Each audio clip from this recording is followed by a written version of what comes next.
아멘.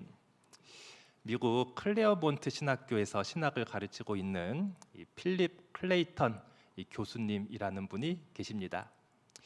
그분의 저술이 여러 권 우리말로도 번역되어 출판되었는데요. 그 가운데 하나가 이 신학이 변해야 교회가 산다라고 하는 책이 있습니다. 그 책을 실제로 읽어보면 이 한 대목에서 이 미국 이 백인 중산층 기독교인들의 신앙을 아주 날카롭게 비판하는 대목이 있거든요. 이 클레이턴 교수님께서 이렇게 비판했습니다. 이 미국의 백인 중산층 기독교인들은 이 나에게 주신 하나님의 구원의 은혜, 이 죄 용서함의 은혜에 감사하면서 이 어메이징 그레이스, 나 같은 죄인 살리신 주님의 그 놀라운 은혜를 찬양하고 감격 가운데 노래한다는 겁니다. 여기까지는 얼마나 아름다운 모습입니까? 하나님께서 나에게 죄 용서함을 주시고 구원의 은총을 주신 그 은혜에 감사하여 전심을 다해서 눈물로 하나님을 찬양하며 예배하는 것 참 아름다운 모습이죠. 그런데 문제는 그 다음부터인데요.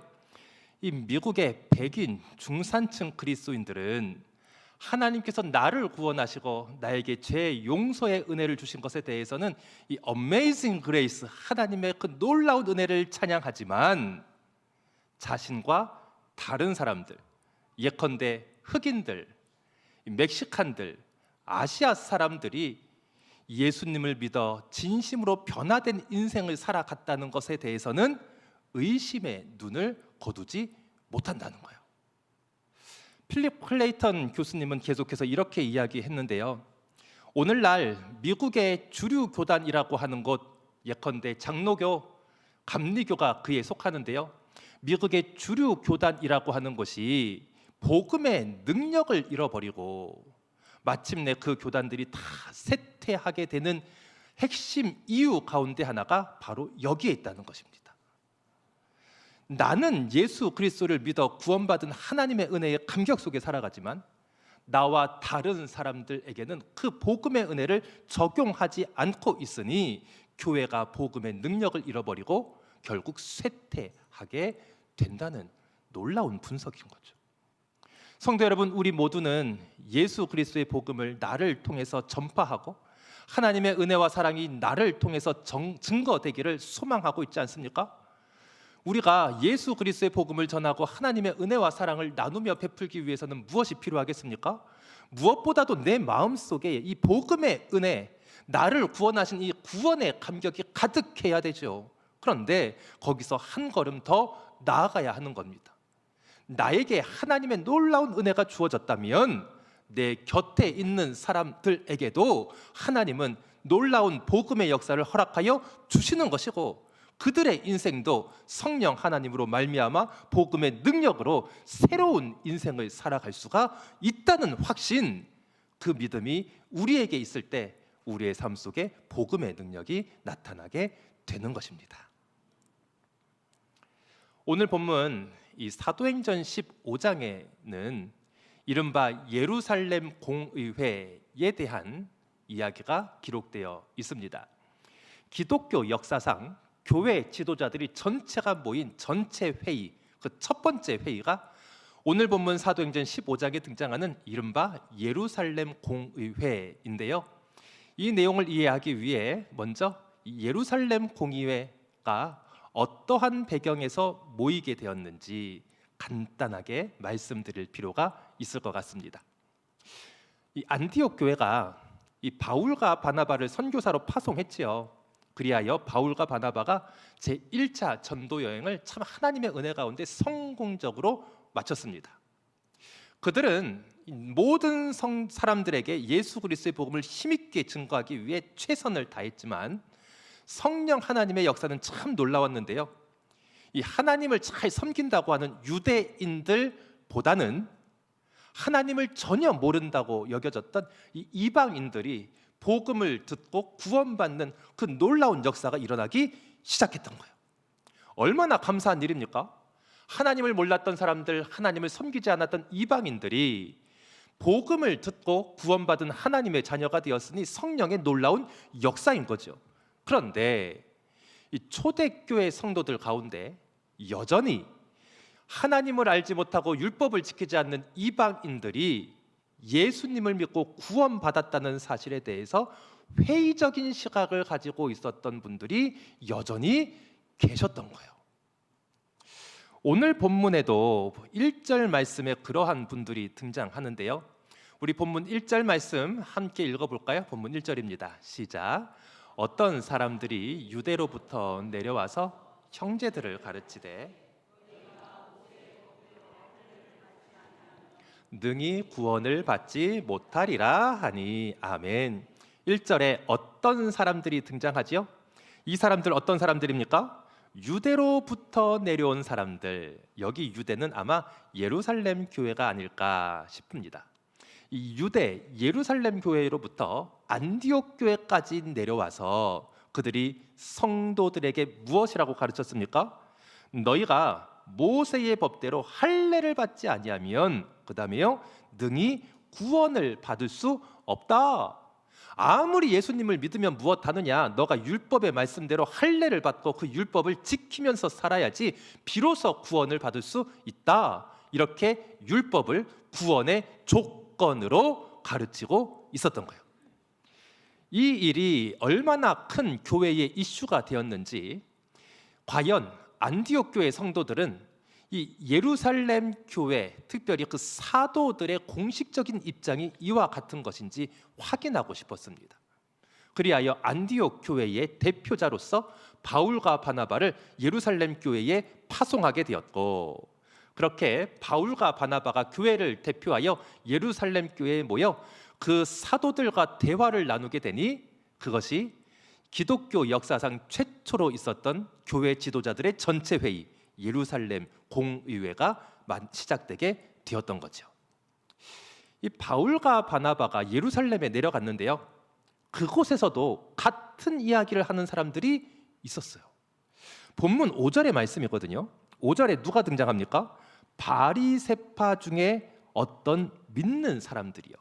분명히 믿는 사람들 이렇게 기록되어 있으니 이들은 예수님을 믿는 성도들입니다. 그런데 이 예수님을 믿는 성도들 어떤 사람이었습니까? 여전히 바리새파에 속해 있는 사람들.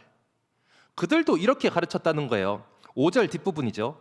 이방인들에게 할례를 행하게 하고 모세의 율법을 지키라 명령하는 것이 마땅하다. 예수님을 아무리 믿어도 그들도 할례를 받고 율법을 지켜야 구원받는 것이 아니겠는가? 이런 논리를 계속해서 주장하는 사람들이 있었던 거예요. 성도 여러분, 율법, 특별히 구약 성경에 기록되어 있는 율법, 하나님께서 직접 가르쳐 주신 참으로 소중한 하나님의 말씀입니다. 그런데 문제는 무엇입니까? 그 율법을 온전히 지킴으로 말미암아 그 율법을 지키는 행위와 그 율법을 지키는 공로로 하나님 앞에 의롭다 되고 하나님 앞에서 구원받을 수 있는 사람 우리 가운데 아무도 없습니다. 구원은 어떻게 받습니까? 율법을 행함으로 얻는 것이 아니라 예수 그리스도를 믿음으로, 예수님을 믿을 때 하나님께서 우리에게 선물로 거저 주시는 은혜로 하나님께서 우리를 불쌍히 여겨주셔서 우리는 마침내 구원을 받고 하나님의 자녀가 될 수 있는 것이죠. 그렇게 예수님을 믿고 하나님의 은혜로, 하나님의 선물로 구원을 받은 성도들이 이제는 하나님의 자녀답게 살아가고자 하는 거룩한 열망이 일어나게 되는데, 그 거룩한 열망을 가지고 우리는 성경의 말씀도 읽는 것이고 구약의 율법도 순종하면서 하나님께서 원하시는 삶을 살아가기 위해 노력하는 거예요. 그런데 오늘 본문 1절에 등장하는 어떤 사람들은, 그리고 본문 5절에 등장하는 바리새인으로서 예수님을 믿었던 사람들은 이 율법을 구원의 조건으로 자꾸 제시하면서 마침내 이방인들이 예수님을 믿고 구원받는 그 길을 차단하고 있었던 거죠. 이처럼 이 초대교회 가운데 이 율법을 구원의 조건으로 이야기하는 사람들 있었습니다. 그러나 다른 한편에서는 오직 예수님을 믿는 믿음, 예수님의 십자가 죽음과 부활의 그 복음만 의지하고 신뢰하는 분들도 계셨는데요, 오늘 본문 3절에 등장해요. 우리 3절 말씀 한 목소리로 읽어볼까요? 3절입니다. 시작. 그들이 교회의 전송을 받고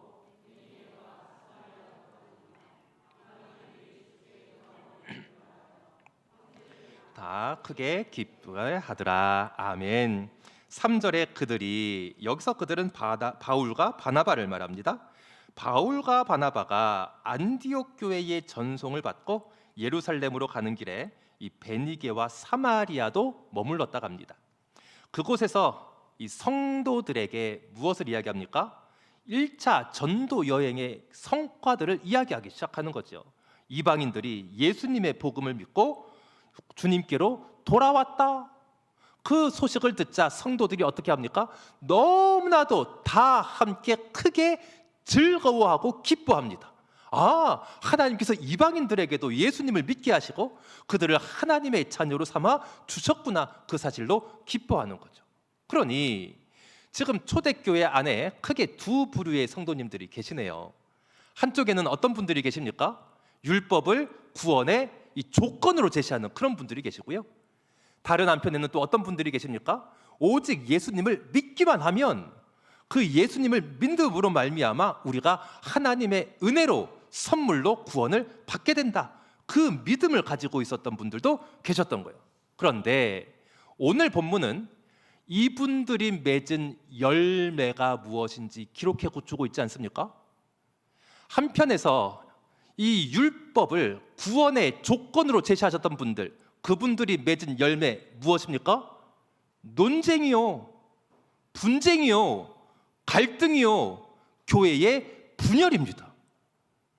다른 한편에서 오직 예수 그리스도의 복음만을 강조하고 예수님을 믿음으로 말미암아 구원받는다는 그 믿음을 온전히 붙잡았던 분들, 어떤 열매를 맺습니까? 기쁨이요, 즐거움이요, 천국의 행복을 열매로 맺었던 거예요. 저는 목회자로서 우리 교회를 생각할 때마다 몇 가지 참 간절한 소원이 있는데요. 그 가운데 하나는 이것입니다. 우리 목천교회 성도님들이 신앙생활 하면서 좀 즐거우셨으면 좋겠어요. 좀 행복하셨으면 좋겠어요. 믿음 생활이 신나고 신앙생활이 즐겁고 함께 모여 예배함이 늘 기쁨과 행복으로 가득했으면 좋겠어요. 성도 여러분, 우리의 믿음 생활, 우리의 신앙생활 어떻게 행복하고 기쁘고 즐거운 신앙생활 될 수 있습니까? 예수 그리스도의 복음으로, 오직 예수 그리스도의 복음의 은혜로 우리의 신앙생활과 믿음 생활이 기쁨과 즐거움으로 가득 차게 되는 것이죠. 지금도 신앙생활이 기쁘고 즐겁고 행복한 많은 성도님들이 계십니다. 그분들에게 여러분들은 어떻게 믿음 생활, 신앙 생활이 그렇게 기쁘고 즐겁고 행복하십니까? 이렇게 질문한다면 참 다양한 대답을 하시겠죠. 그분들의 대답은 다양하겠지만 참으로 예수님을 믿고 신앙생활하는 것이 기쁘고 즐겁고 행복한 분들의 변하지 않는 공통점이 하나 있으니 그것이 무엇입니까? 그들의 마음속에는 복음의 은혜가 늘 살아 움직인다는 거예요. 그분들의 심령 속에는 구원의 감격, 복음의 감격, 나를 구원해 주신 하나님의 은혜에 대한 감격이 늘 새로워지고 있으니 신앙생활을 하고 믿음 생활을 하는 동안 무슨 일을 만나도 늘 기쁨과 즐거움과 행복 가운데 살아갈 수가 있는 것이죠. 사랑하는 목천의 모든 성도 여러분, 오늘 하나님 앞에 나와 예배하는 우리 모두의 마음속에 이 구원의 감격, 복음의 감격, 하나님의 은혜의 감격이 새로워질 수 있기를 바랍니다. 우리 마음속에 이 복음의 은혜, 이 구원의 은혜, 하나님의 은총에 대한 감격이 새로워지고 늘 충만할 때 우리의 믿음 생활, 우리의 신앙 생활은 물론이거니와 우리가 살아가는 매일의 삶 속에 우리는 하나님 주시는 기쁨, 하나님께서 주시는 천국의 그 행복을 누리며 살아갈 수가 있는 것입니다.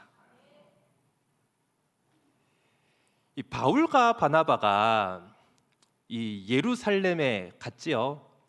이제 그들을 포함한 예루살렘 공의회가 시작되는데요. 본문 6절 말씀부터 보세요. 사도와 장로들이 이 일을 의논하기 위해서 모였습니다. 여기 6절에 등장하는 모였다라고 하는 것이 바로 기독교 역사에서 아주 중요한 이 예루살렘 공회가 시작되는 장면인 것입니다. 7절, 많은 변론이 있었네요. 한쪽에서는 이것이 옳다, 다른 한쪽에서는 저것이 옳다, 여러 가지 변론이 있었어요. 그리고 나서 당시 초대교회에서 그래도 가장 최고의 권위를 가지고 있었던 분, 이 베드로 사도께서 드디어 말씀하기 시작하는 겁니다. 자, 사도 베드로가 어떤 이야기를 하는지 우리 본문 7절 말씀 함께 읽어보도록 하겠습니다. 시작. 많은 변론이 있은 후에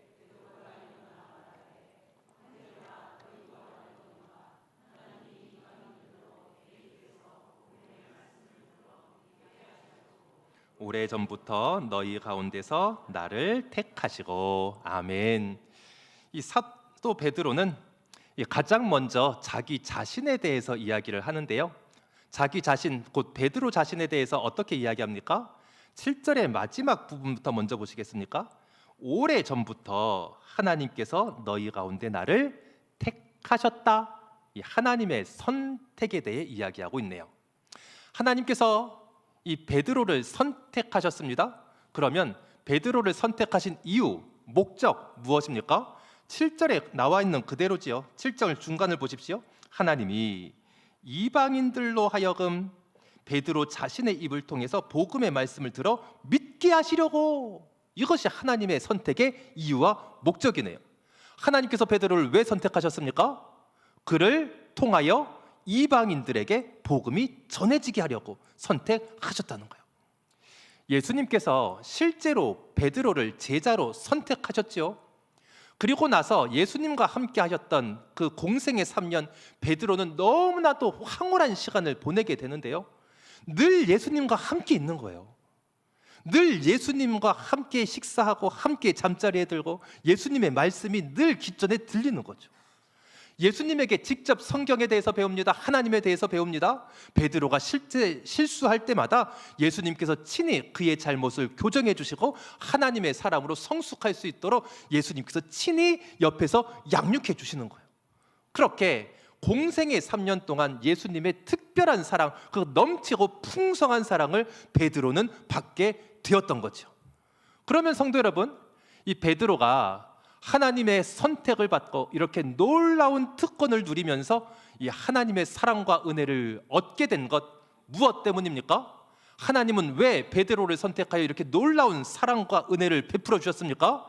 베드로 자신만을 위한 것이 아니라 이제는 다른 이들에게 하나님의 은혜와 사랑을 나누게 하려고, 예수님의 복음을 전하게 하려고 베드로에게 하나님께서 그 놀라운 특권을 허락해 주셨다는 거예요. 성도 여러분, 하나님께서 우리 한 사람 한 사람 택하여 주신 줄로 믿습니다. 하나님께서 우리 한 사람 한 사람 발걸음을 주님께서 친히 이끌어 주셔서 오늘도 주일을 맞이하여 우리가 함께 모여 하나님을 예배하고 있는 줄로 믿습니다. 그러면 하나님께서 우리를 선택하여 주시고 오늘도 하나님을 예배하는 이 자리로 인도해 주신 이유와 목적이 있다는 뜻이죠. 그 이유와 목적이 무엇이겠습니까? 우리를 통해서 하나님의 은혜와 사랑이 전파되게 하시려고, 우리를 통해서 예수 그리스도의 복음을 아직 교회 밖에 있는 사람들, 아직 하나님을 모르는 사람들에게 이 전파하시기 위해 우리를 선택하여 주셨던 거예요. 성도 여러분, 지금까지 신앙생활하며 여러분 모두 하나님의 은혜를 충만하게 누리지 않으셨나요? 지나온 신앙의 여정들을 되돌아보면 하나님께서 주신 은혜가 넘치고 풍성하였다, 우리 고백할 수 있는 것 아닙니까? 그리하여 우리 모든 성도님들은 지금까지 지내온 것 다 주의 크신 은혜라 찬양하며 노래하고 있잖아요. 그렇게 우리의 신앙생활의 모든 여정 속에 하나님의 은혜가 가득하다면, 사랑하는 성도 여러분, 그 놀라운 은혜를 나에게 주신 하나님의 이유와 목적은 단지 나 혼자만을 위한 것이 아니라 내 곁에 있는 사람들에게 하나님의 은혜와 사랑을 나누게 하시려고, 복음을 전하게 하시려고 하는 하나님의 뜻인 줄 깨달아 하나님께서 주신 은혜를 나누며 베풀고 더욱 힘써 복음을 전하는 우리 모두가 되실 수 있기를 바랍니다. 이 베드로 사도께서 먼저 자기 자신에 대해서 이야기하셨어요. 그리고 나서 이제 예루살렘 공의회의 가장 핵심이 되는 이슈죠. 그 주제에 대해 이야기하기 시작하는데요. 본문 9절 말씀이네요. 우리 9절 말씀 한 목소리로 읽도록 하겠습니다. 시작. 믿음으로 그들의 마음을 아니하셨느니라. 아멘. 9절에 뭐라고 말씀합니까? 하나님께서 믿음으로 그들의 마음을, 여기 그들 이방인들을 말하는 거죠. 그들의 마음, 이방인들의 마음을 하나님께서 오직 믿음으로, 오직 예수님을 믿는 그들의 믿음을 보시고 은혜로, 선물로 그들의 영혼도 그들의 마음도 깨끗하게 하여 주셨다. 그리고 나서 베드로 사도가 무엇을 선언합니까? 그들이나 우리나 차별하지 아니하셨느니라. 우리 하나님 어떤 분이십니까? 이방인이든 유대인이든 그들 이방인이나 우리 유대인들이나 차별하여 대우하지 않으시고 모두 다 하나님의 백성, 하나님의 자녀로 받아주시는 그 하나님을 선포하고 있는 거예요. 근데 여러분, 하나님께서 유대인과 이방인을 차별하지 않으신다? 여러분 동의하실 수 있으세요? 신앙적으로 볼 때 유대인과 이방인들 사이의 차이가 얼마나 큽니까? 이방인들은 여호와 하나님을 섬긴 적이 없어요. 대대로 조상적부터 하나님에 대해서 알지도 못했어요. 반면 유대인들은 어떻습니까?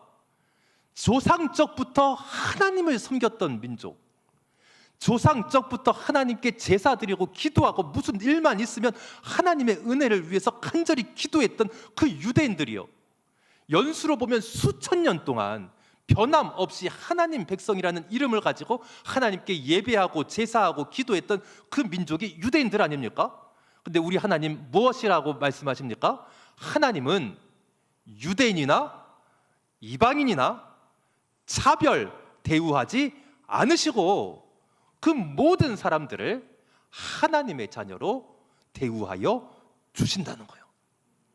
아니 그러면 하나님은 도대체 왜 유대인과 이방인들을 차별하지 않으십니까?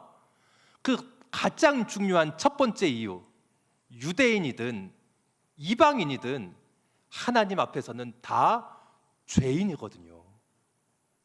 이방인이든 유대인이든 하나님 앞에서 죄인이라고 하는 점에 있어서는 차이가 없기 때문이에요. 여러분, 이방인들 당연히 죄인이죠. 하나님을 몰라요. 하나님을 섬기지도 않아요. 예배하거나 기도하지도 않습니다. 하나님 없이 자기 욕심대로 살아가니 당연히 죄인들입니다. 그러면 여러분, 유대인들은 어떻습니까? 유대인들은 늘 하나님께 제사하고 기도하고 예배하였으니 의인입니까? 아닙니다. 결코 그렇지 않습니다. 구약 성경이 끊임없이 증언하는 바, 하나님의 백성이라는 이름을 가진 유대인들이 하나님 앞에 너무나도 큰 죄를 범하여 하나님의 마음을 늘 아프게 했던 사람들이 유대인들이잖아요. 그러니 유대인이든 이방인이든 하나님 앞에서 하나님의 관점으로 바라보면 다 죄인으로 드러난다는 점에서 차이가 없는 거예요. 하나님께서 왜 유대인이든 이방인이든 차별 대우하지 않습니까? 그들이 이방인이든 유대인들이든 차이 없이 다 하나님 앞에 죄인으로 드러나기 때문인 거예요. 또 한 가지 너무나도 중요한 이유, 유대인이든 이방인이든 오직 예수님을 믿음으로, 하나님의 은혜로, 하나님의 선물로, 하나님의 불쌍히 여겨주시는 긍휼하심으로 우리가 구원을 받기 때문인 거죠. 그 내용이 오늘 본문의 마지막 11절인데요. 우리 11절 말씀 함께 읽어보도록 하겠습니다. 시작. 그러나 우리는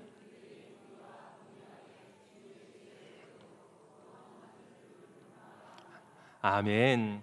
그러나 우리는 그들 이방인들이 우리 유대인들과 똑같이 차이 없이 오직 주 예수 그리스도를 믿음으로 말미암아 하나님의 은혜로, 하나님의 선물로 구원받아 하나님의 자녀가 됐는 줄로 믿노라. 바로 이 사실로 말미암아 베드로는 하나님께서 이방인도 유대인도 차별하여 대우하지 않으신다 선포할 수가 있었던 겁니다. 성도 여러분, 우리가 한 자리에서 같은 시간에 하나님을 예배하고 있지만 여러분과 함께 예배하는 여러분 곁에 있는 분들 얼마나 많은 차이가 있습니까? 우리는 이 성별도 다르죠.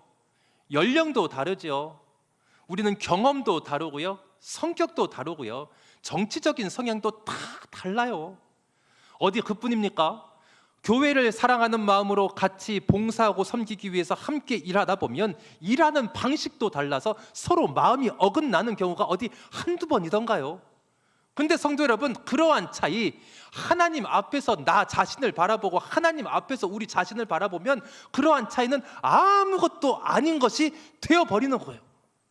하나님 앞에서 나 자신을 바라보면 우리 모두 죄인으로 드러날 수밖에 없는 것이고, 하나님 앞에서 우리 자신을 들여다보면 우리 모두 한 사람도 예외 없이 오직 은혜로, 오직 선물로 하나님의 긍휼하심으로 구원받은 하나님의 자녀가 되었으니 그 복음의 진리 앞에 무슨 차이가 의미가 있겠냐고요. 참으로 예수 그리스도의 복음을 믿는다면, 하나님 앞에 우리 자신을 바라볼 수만 있다면 우리는 우리 가운데 존재하는 모든 차이를 뛰어넘어 서로 용서하고 서로 용납하고 서로를 받아주면서 마음으로 하나가 될 수가 있는 것입니다. 베드로 사도의 이 이야기로 말미암아 예루살렘 공의회는 율법이 결코 구원의 조건이 될 수 없다고, 우리 인간이 하나님 앞에 구원을 받는 것은 오직 예수님을 믿음으로, 예수님의 십자가와 부활의 그 복음을 믿음으로 하나님께서 은혜로 선물로 주시는 것이 구원이다라고 하는 사실을 다시 한번 공식적으로 확인할 수 있었던 거죠. 그로 말미암아 이제 이방인 그리스도인들은 당당하게 교회 공동체의 일원으로 들어갈 수가 있었던 것이고, 유대인 그리스도인들은 좀 더 마음을 넓혀서 이방인 그리스도인들을 함께 하나님 앞에서 형제와 자매되는 신앙의 동지요, 신앙의 한 공동체 일원으로 받아들일 수가 있었던 겁니다. 한마디로 오늘 본문 사도행전 15장이 묘사하는 초대교회의 모습 무엇입니까? 오늘 설교 제목 그대로죠. 복음으로 하나 되는 교회, 복음으로 하나 되는 교회를 이룩할 수가 있었습니다. 이렇게 예루살렘 공의회를 통해서 복음으로 예루살렘 교회든 안디옥 교회든 선교지의 교회든 모든 교회가 복음으로 하나 되는 교회를 이룩한 뒤, 하나님은 다시 한번 안디옥 교회를 통하여서 바울과 실라를 선교사로 파송하시게 하시니 마침내 2차 전도 여행, 3차 전도 여행, 당시 세상의 끝이라 여겼던 스페인까지 예수 그리스도의 복음을 힘있게 증거하는 역사가 일어나게 되었던 것입니다. 사랑하는 성도 여러분, 우리 목천교회 이 사도행전의 그 교회가 되어서 예루살렘과 온 유대와 사마리아와 땅끝까지 이르러 예수 그리스도의 복음을 힘있게 증거하는 그러한 교회 될 수 있기를 바랍니다. 우리가 사랑하는 이 목천교회 창립 50주년을 넘어 100주년을 향해 힘차게 달려가면서 하나님께서 주신 사명, 곧 주님의 은혜와 사랑을 주변 사람들에게 풍성하게 나누고 마침내 예수 그리스도의 복음을 힘있게 증거하는 하나님의 손에 온전히 붙들림 받은 그러한 교회 되기를 바랍니다.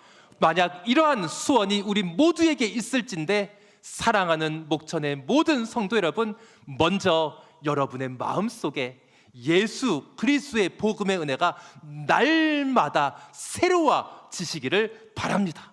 우리 마음속에 새로워진 예수 그리스도의 복음으로 말미암아 주변 성도님들과 조금 차이가 있지만 서로 용서하고 서로 용납하고 서로 받아주어 복음으로 하나 되는 우리 목천교회 될 수 있기를 바랍니다. 바로 그때 하나님께서 우리 교회를 통해서 하나님의 구원의 역사, 전도의 역사, 선교의 역사를 펼쳐 주실 것이니 우리 목천교회는 하나님의 손에 온전히 붙들린 바 되어 예루살렘과 온 유대와 사마리아와 땅끝까지 이르러 복음을 전하는 사도행전의 바로 그 교회가 될 수 있는 것입니다. 기도하겠습니다. 하나님 아버지, 성령으로 우리의 마음을 충만하게 하여 주시옵소서. 성령 하나님, 우리 마음속에 구원의 감격, 복음의 감격, 그 하나님의 은혜와 사랑에 대한 감격이 다시금 새로워지게 하여 주시옵소서. 그 복음의 은혜, 구원의 은혜로 말미암아 우리 목천의 모든 성도님들 그 신앙생활이 기쁨과 즐거움과 감사로 충만케 하여 주시고, 우리 가운데 존재하는 여러 가지 차이들 이제는 복음으로 말미암아 서로 용서하고 용납하고 받아주고 복음으로 하나 되는 교회가 이루어지게 하여 주시옵소서. 마침내 복음으로 하나 된 우리 목천교회 하나님께서 친히 역사하여 주셔서 예루살렘과 온 유대와 사마리아와 땅끝까지 이르러 예수 그리스도의 복음을 힘있게 증거하는 이 교회가 되게 하여 주시옵소서. 예수님의 이름으로 기도합니다. 아멘.